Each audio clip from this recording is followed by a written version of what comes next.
દર્શક મિત્રો, સત્યમેવ જયતે લાઈવ ન્યૂઝમાં આપનું સ્વાગત છે. કઠલાલના રહેવાસી અશોકભાઈ વણઝારાની પત્નીએ ગોધરામાં 26 અઠવાડિયે બાળકને જન્મ આપ્યો હતો.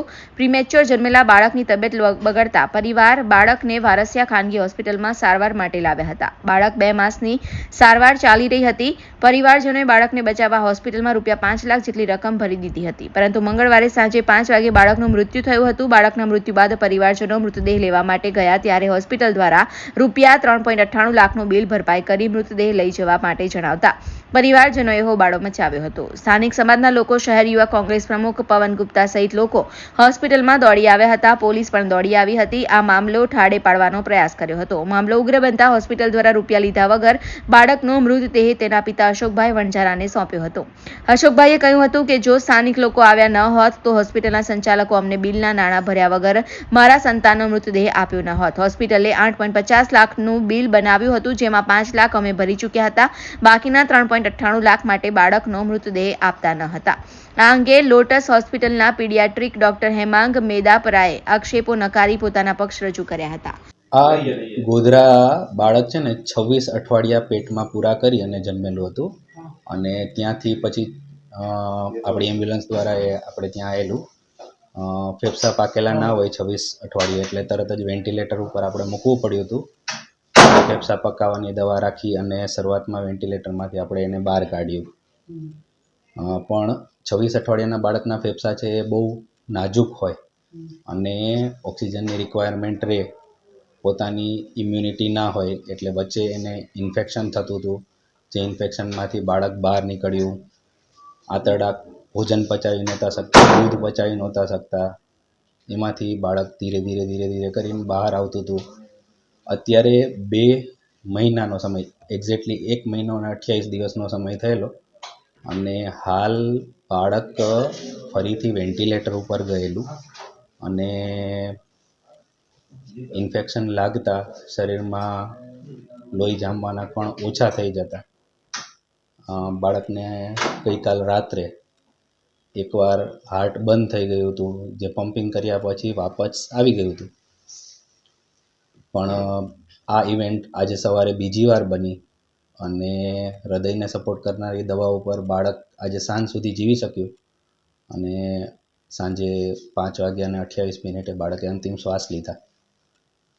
એટલે એ ડેડ બોડી છે એ અમે રેપ કરીને રાખી હતી. પછી સગા એના બાળકના પપ્પા અને મામા 2 જણા હતા. એટલે એમણે કીધું કે અમારા બીજા રિલેટિવ છે ગામડેથી આવે છે, તો ત્યાં સુધી તમે અહીંયા રાખો. એટલે એ રાખ્યું અમે, અને આવી અને પછી એ લોકોએ ધમાલ કરવાની ચાલુ કરી. આપની હોસ્પિટલ દ્વારા કે પૈસાની માંગણી કરવામાં કે પૈસા ભરી તો જ અમે ડેડ બોડી આપીશું? પૈસા ભરીશું તો જ અમે ડેડ બોડી આપશું એવી કોઈ વાત નથી થઈ. ડેડ બોડીને અમે સમજીએ છીએ કે મેડિકલ પ્રમાણે, પોલીસના રૂલ પ્રમાણે કોઈ ડેડ બોડીને પૈસા માટે રાખી ના શકાય. એટલે પૈસાની માંગણી નથી કરી, પણ એ લોકોએ કીધું કે અમારું બિલ કેટલું બને છે એ અમને જણાવો. તો બાળકને ₹3,55,000 આઉટસ્ટેન્ડિંગ બિલ હતું, જે અમે એમને જણાવ્યું, અને પછી પાછું પૂછ્યું કે આમાંથી કંઈ થઈ શકતું હોય તો કરો. અમે જોયું અને જેટલું થઈ શકતું હતું એ પ્રમાણે ₹98,000, એટલે આમ કે ₹1,00,000 ઓછા કરી અને એમને કીધું ભાઈ આટલું બિલ છે એ આઉટસ્ટેન્ડિંગ થાય છે.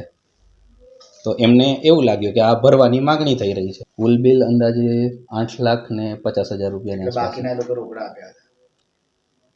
એ લોકો વચ્ચે પે કરતા રહેતા હતા, અને એમની બિલ જે છે એ એમને મળેલું છે.